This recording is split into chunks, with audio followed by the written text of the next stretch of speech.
രാകേഷ് ജുൻജുൻവാല മരിക്കുന്ന സമയത്ത് 35,000 കോടി രൂപയുടെ ആസ്തിയുണ്ട്, അല്ലെങ്കിൽ അതിന് മേളിൽ. ഈ 35,000 കോടി ആസ്തി ഉണ്ടായിരുന്ന ആള് അയാളുടെ ആദ്യ കാലത്ത് ഇറങ്ങിയ കമ്പ്യൂട്ടറിന് മുമ്പിൽ ഇരിക്കുന്ന ഫോട്ടോ കണ്ടാൽ അറിയാം അയാൾ എത്രത്തോളം ഉണ്ടായിരുന്നു എന്നുള്ളത്.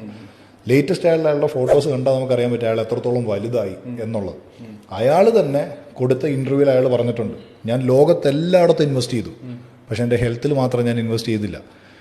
അപ്പോൾ ഈ മമ്മൂട്ടിനെ കണ്ടിട്ടോ അല്ലെങ്കിൽ രജനീകാന്തിനെ കണ്ടിട്ടോ അല്ലെങ്കിൽ സൽമാൻ ഖാനെ കണ്ടിട്ടോ ഹൃതിക് റോഷനെ കണ്ടിട്ടോ അവൻ്റെ കാശുള്ളവൻ ഉണ്ട്, അവൻ എന്തും പറ്റുമെന്ന് പറഞ്ഞിരുന്നെങ്കിൽ പുള്ളിയുടെ എല്ലാം കാശുണ്ടായിരുന്നു, പുള്ളിക്കും ആകായിരുന്നു.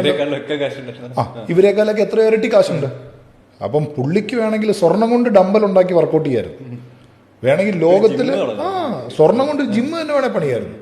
ഇനി ലോകത്ത് ഏറ്റവും എക്സ്പെൻസീവ് ആയിട്ടുള്ളൊരു പേഴ്സണൽ ട്രെയിനറെ പുള്ളിക്ക് ഹയർ ചെയ്ത് വേണമെങ്കിൽ പുള്ളിക്ക് വർക്കൗട്ട് ചെയ്യായിരുന്നു.